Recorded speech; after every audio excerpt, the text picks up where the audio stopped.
All right. Usually this time of night, on a Sunday night, we'd be back at church for the evening service. But our son, our oldest son, on the way to church, well, actually before we left for church, he had told us that his stomach was hurting. So we were like, okay, give you some medicine and see how it goes. Well, we were maybe 2 minutes from the church, and we drive, I don't know, what is it, 35 minutes, 40 minutes to church.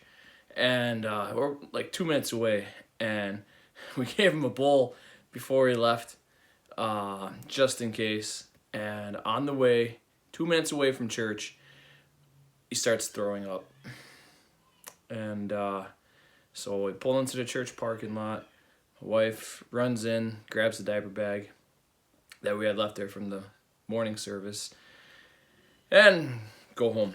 So I figured this would be a good time to make another short movie, video, whatever you call it, on YouTube. I don't know. But I was asked how I got into farming. I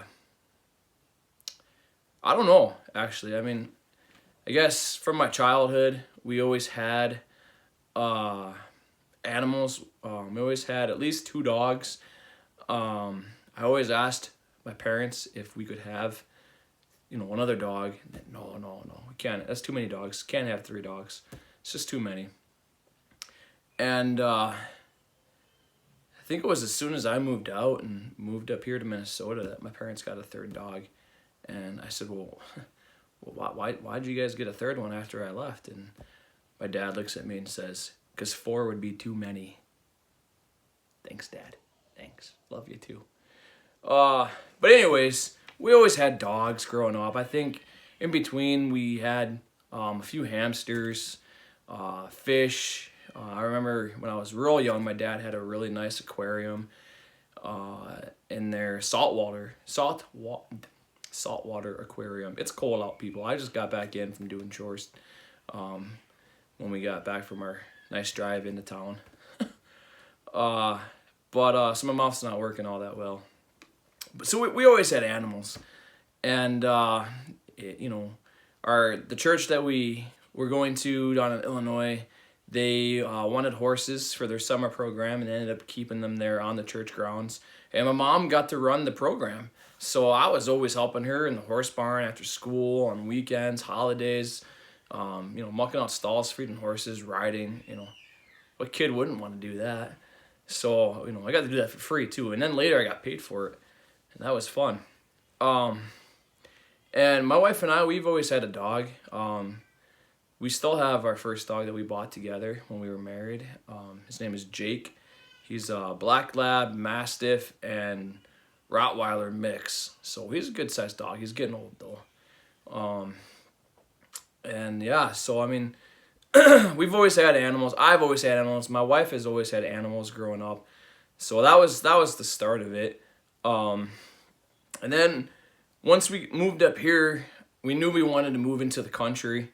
We always knew we wanted to get chickens.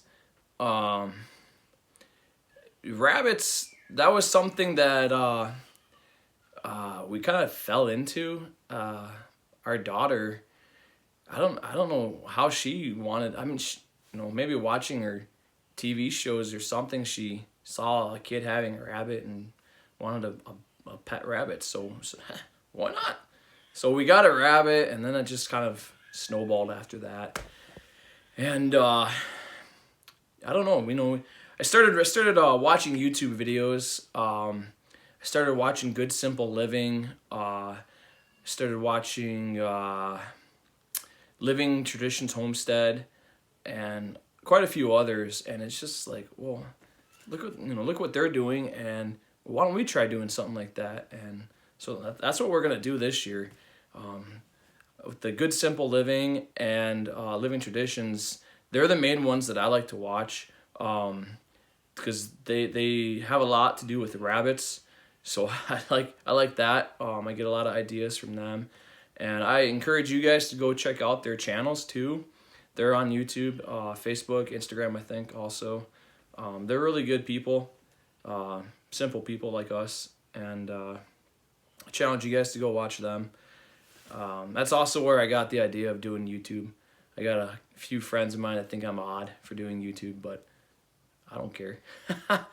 And also Joel Salatin, I think I'm saying his name right, but he's got, you know, a YouTube video, Polyface Farm, I think it's called. But I'm also reading this book of his. It says You Can Farm. And I don't know, you know, my wife and I always talked about doing stuff, and we figured after reading this book, you know, one of the things that it says here in his book, it says it's not important what you do as long as you do something, and as long as you do it now. Do something even if it's wrong. You'll always learn from your mistakes and then from your successes. Go ahead, take the plunge, get started now. And now is all capital letters. So, well, let's do it. You know, we've already got the rabbits going. Why don't we try, we had chickens going. Why don't we go ahead and try the rabbits? And then I said, why don't we breed, you know, our dogs? And so we're doing that. And we're thinking about getting maybe some goats or some sheep and maybe even a pig this year. We have a garden that we do. We're going to be getting some broiler chickens. So we're going to be busy, but we're going to be having fun. We're going to be learning. We're going to be making mistakes. We're going to be laughing at each other a lot. My wife does that a lot, laughs at me a lot. But, you know, so we're gonna be having fun, but we're going to be busy. Some other things that I like out of this book, he talks about don't raise anything that you don't like to eat. Because if it doesn't work out to where you can sell it, you can eat it. I mean, who doesn't like eating bacon, sausage? Who doesn't like farm fresh eggs? And we plan on getting some ducks too. I know I told you all that my ducks are really annoying, and they are. But we're going to get some ducks to keep in our garden. We're going to have it all fenced in. We're going to get some ducks in there this year. And once the garden season is done, so is duck season. We're going to butcher those guys and have, duck in the freezer. So don't raise anything you don't like to eat. And, another good thing too, maybe eventually we can start going to the farmer's market and having a booth. He talks about in here, never try marketing something you haven't tasted, felt, cooked, and experienced personally. That's pretty good advice. Something, I've never thought of doing. And it's something, it's such common sense, but I've never thought about it. It also says as a beginning farmer, you won't get very far taking a bushel of corn down to the grain elevator, but growing some specialty corn in your garden, milling it in the kitchen, and turning it into fresh signature cornbread. So, we plan on raising some, I can't think of the name of it, glass gem corn. And I got that idea from the Good Simple Living's YouTube channel. I guess it's really good for milling down into a cornmeal, and also for decorating. We're gonna try using it as popcorn. Also, our oldest daughter loves popcorn, and but you can use it as decoration and I don't know, a few other things. But it's beautiful. So we're gonna try growing some of that this year, and I guess getting into farming, it's just an idea we've always had, something I've always wanted, just to be outside. The job that I have, I'm in a big, huge plant all day long. It gets hot, even in the wintertime, because I work right next to a really hot press. And, I'm inside all day long. So when I get home, man, I don't go inside hardly at all. And why not be outside and have something to do to stay busy? So, the garden, the animals, the kids, which also could be considered animals at times. Why not? Go for it. I don't want to be 30 years from now looking back and saying, "Oh, I wish we would have tried that," and we didn't, because we didn't know what we were doing. We don't know what we're doing now, but we know that we are going to try it. We're going to do it. We're going to see if it works. If it doesn't work, we can either eat it or try and sell it, or just know, hey, we're not doing that again. So to answer your question, that's how I got into farming. You know, people look, oh, you got an acre, you know, you're not a farmer. Well, then I'm a dreamer. I'm a hobby farmer. I don't know. I got a shirt that says I'm a rabbit farmer. There's nothing that really, I don't know. There's no specific thing that characterizes someone, you know, a farmer. You know, whether you have this amount of acreage, or you have this amount of animals in your herd, or you have this big of a tractor, or, you know, I don't know, you have this big of a barn.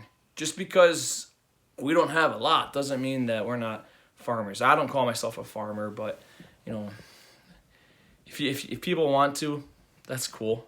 I can go back to Illinois and have everybody ask all these, you know, weird questions. You know, growing up, you know, I would wear cowboy boots, and why you wear cowboy boots? It's like, never know when you might have to jump on a horse.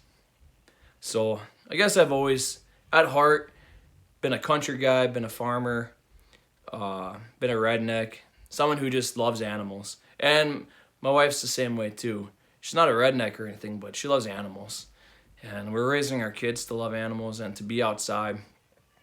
So if that answers your question, and if you guys have any more questions too, feel free to leave us a comment, like our page, subscribe. We also are on Facebook and Instagram under Costello Hobby Farm. And we're actually looking into homesteading. So we're looking at the benefits of doing that. And if anybody knows the benefits of that, feel free to tell us about that too. But yeah.